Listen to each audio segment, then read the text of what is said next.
علی بھی اگلا سوال ہے، جو شوہر اپنی بیویوں کو ہر وقت ذہنی اذیت دیتے ہیں ان کی ہمارے معاشرے میں اور آخرت میں کیا سزا ہے؟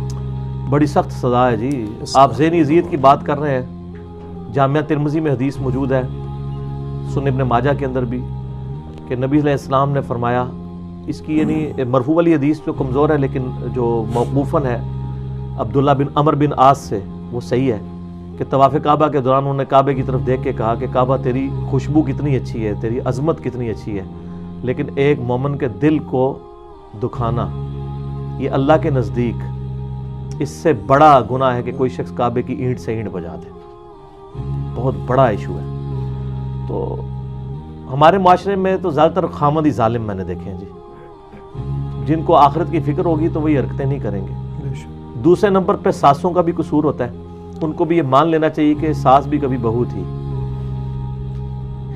جو اس کے اس وقت جذبات تھے نا، تو وہ اب آنے والی بہو کو بھی اسی جذبات کے ساتھ ہینڈل کرے نا.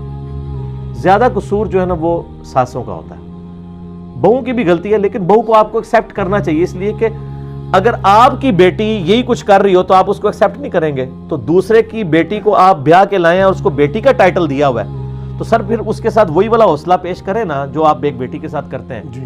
کیا وہ اپنی بیٹی والا سلوک کے ساتھ کرتے ہیں؟ سر کر کے دیکھیں.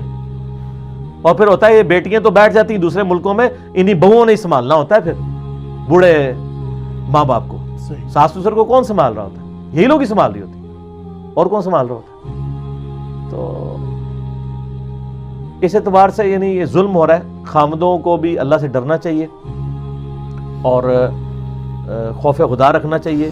کسی جانور کے ساتھ انسان برا سلوک نہیں کر سکتا. بخاری مسلم میں حدیث ہے، ایک عورت بڑی نیک تھی اور نبی علیہ السلام نے فرمایا کہ وہ دوزخ میں جل رہی ہے صرف اس لیے کہ اس نے ایک بلی کو قید کر دیا اور وہ بھوکی پیاسی مر گئی. جی ٹھیک ہے، ایک بلی کے ساتھ ظلم کیا اور وہ نیک عورت دوزخ میں جل رہی ہے. سر یہ بہت کرٹیکل ایشو ہے. تو بیوی تو آپ کے لیے قربانی دے کے دوسرے اپنے گھر کو چھوڑ کے آپ کے گھر آئی ہے تو اس کے ساتھ اس نے سلوک کرے. عورتوں کے لیے میں کہوں گا صبر کریں، اللہ کی طرف رجوع لائیں اور اپنی کمٹمنٹ نہ چھوڑیں. اگر آپ کے ساتھ کوئی برائی کرتا ہے آپ اس کے ساتھ اچھائی کا معاملہ جاری رکھیں. ایک نہ ایک دن اس کا دل پسیج جائے گا. اگر نہ بھی پسیجا سر تو کوئی مسئلہ نہیں ہے. نبی علیہ السلام کی بیٹیوں کو بھی طلاق ہوئی ہے، اگرچہ رخصتی سے پہلے ہوئی ہے، لیکن ایک تکلیف تو آپ علیہ السلام کو پہنچی ہوئی ہے نا اس حوالے سے. تو یہ تکلیفیں ہوتی ہیں. اور عورتوں کو بھی دیکھنا چاہیے کہ وہ بھی بعض اوقات خامدوں سے ایسی چیزیں ڈیمانڈ کرنا شروع کر دیتی ہیں کہ جو وہ ایکسٹراڈنری پوری نہیں کر سکتے. اس کی وجہ سے پھر تکلیف والا معاملہ بھی شروع ہو جاتا ہے. دعا بھی کریں، کوشش بھی کریں، اور اگر بالکل حالات بگڑ جائیں اور آپ سمجھتے ہیں کہ اب بالکل گزارا نہیں ہو سکتا، تو بجائے یہ کہ شادی کے 15-20 سال کے بعد علیحدگی ہو رہی ہو، شروع میں ہی اچھے طریقے سے خلا لے کے علیحدہ ہو جائے. پھر یہ الٹیمیٹ خلا کا اللہ نے اختیار اسی لیے رکھا ہوا ہے عورت کے پاس. جیسے مرد کے پاس طلاق دینے کا اختیار ہے نا، عورت کے پاس بھی ہے. ایک بھائی کا فون آیا عثمان بھائی کے پاس، وہ کہنے لگے کہ جی اس کے اوپر لیکچر ریکارڈ کرائیں، میری بیوی نے نا بغیر وجہ کے مجھ سے طلاق لے لی ہے. میں نے کہا یار وہ اگر کوئی ناجائز لے رہی ہے تو آخرت میں بھگتے گی. ابو داؤد ترمذی میں حدیث موجود ہے. تو کہتی ہے، میں نے کہا کوئی تو وجہ. اس نے کہا جی وجہ یہ ہے کہ وہ کہتی ہے میں تیرے ساتھ رہنا نہیں چاہتی، میرا دل نہیں چاہتا. تو میں نے کہا سر اس سے بڑی تو وجہ ہی کوئی نہیں ہے.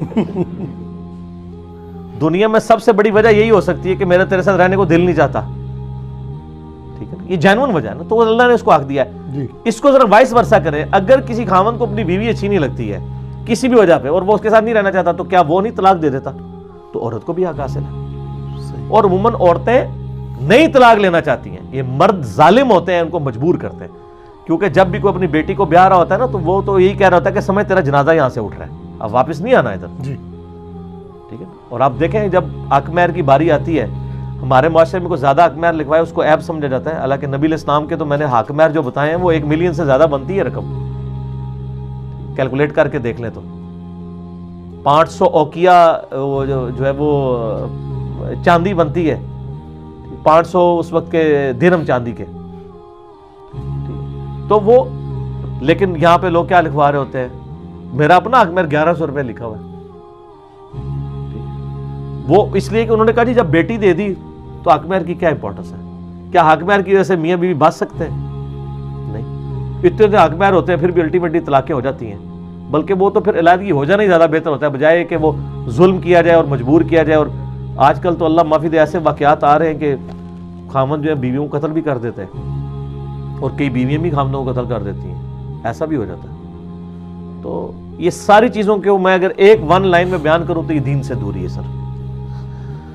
دین سے دوری نہ ہوتی تو یہ معاملات ایسے نہ ہوتے، صحیح، ٹھیک ہے نا؟ تو صبر کریں اور ترغیب پیار محبت سے جاری رکھیں۔ عورت کو اللہ نے نمبر 2 بنایا تو وہ نمبر 2 بن کے رہے بھی، صبر بھی کرے چیزوں کے اوپر۔ ٹھیک۔